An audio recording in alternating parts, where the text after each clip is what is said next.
Ab heute geht es eigentlich nur noch bergauf. Getriebe ist drin, Ölwanne ist ready, Bufferplates sind getauscht und jetzt müssen wir eigentlich nur noch die Kleinigkeiten wieder verbauen, Luftfilterkasten und so weiter, und danach geht es dann ans neue Fahrwerk. Darauf freue ich mich richtig arg. Sobald die Bremsen kommen, machen wir die Bremsen ready. Also eigentlich geht es ab heute nur noch bergauf. Danach können wir dann auch das erste Mal eine Probefahrt machen, uns das Ganze anschauen, wie sich das Ganze verhält, wie sich das Ganze anfühlt.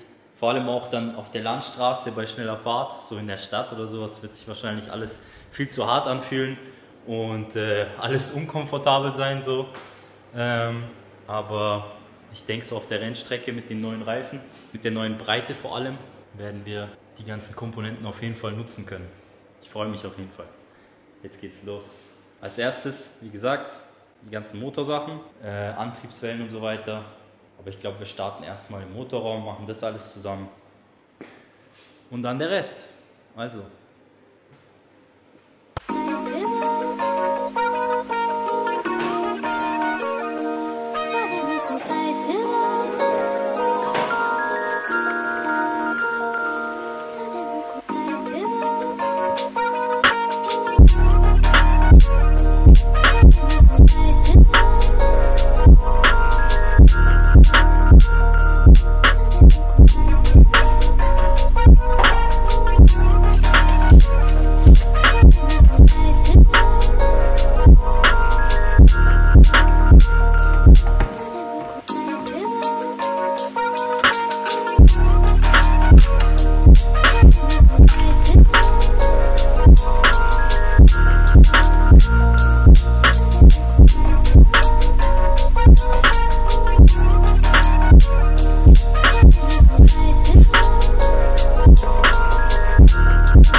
So, Ladeluftverrohrung, Luftfilterkasten und Batterie sind drin.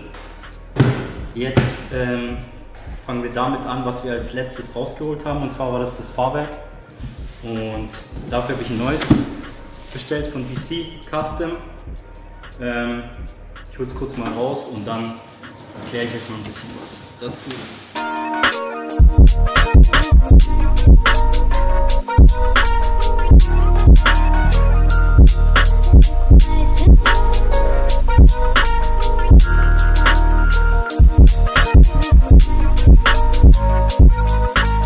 Fahrwerk von BC Racing, wie ihr schon gesehen habt, was das Fahrwerk kann und warum ich mich dafür entschieden habe und für was für eins ich mich auf jeden Fall entschieden habe. Ich habe mich für die DS-Variante entschieden, wie ihr hier sehen könnt.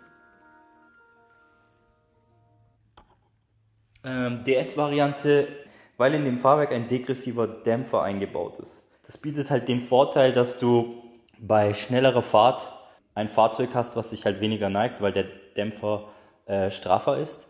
Und wenn man halt eben langsamer fährt, sozusagen, ich weiß nicht, wenn man auf so eine Schikane zufährt oder auf irgendeine langsame Passage, wo halt Curbs sind oder so, hat das Fahrwerk den Vorteil, dass es dann halt eben weicher wird und nicht immer eine gleichbleibende Dämpfung hat, sondern eben je nachdem, in was für einer Fahrsituation man sich befindet, der Dämpfer dann darauf reagiert. Was noch bei dem Fahrwerk verbaut ist, sind Platten, um den Nachlauf zu verstellen, und Sturzdummlager. Was bei dem Fahrwerk auch möglich ist, wie ihr hier gerade seht, man kann das Fahrwerk härter und weicher stellen. Das Ganze in einem Bereich von 30 Klicks.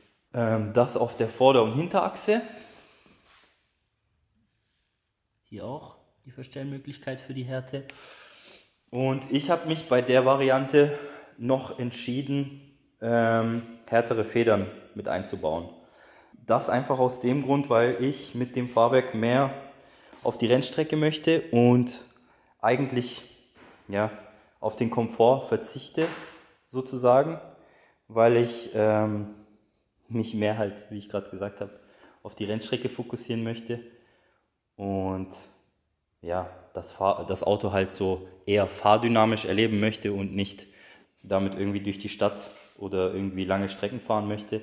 Natürlich möchte ich mit dem Auto ab und zu auch auf Achse zur Rennstrecke fahren, aber ich denke, wenn man das nicht jedes Mal macht oder nicht jeden Tag halt größere Strecken mit dem Auto fährt, geht es schon klar, wenn die Federn ein bisschen härter sind.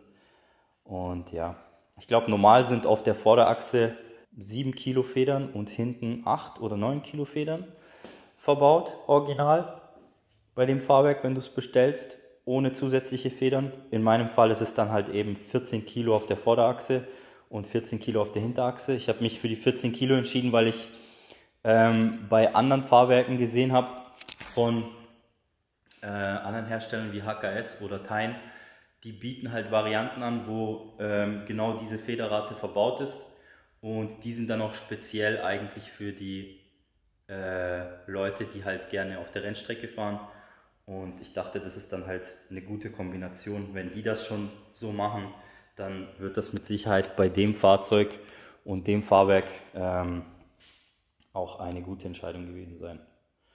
Und ja, das bauen wir jetzt mal ein. Ich stelle noch die Sturzumlage bzw. die Platten für den Nachlauf ein, und dann will ich das Fahrwerk auch schon einbauen. Der Nachlauf ist eigentlich dafür da, dass man sozusagen noch mehr Grip auf der Vorderachse generieren kann, weil eben das Federbein leicht nach hinten geneigt ist.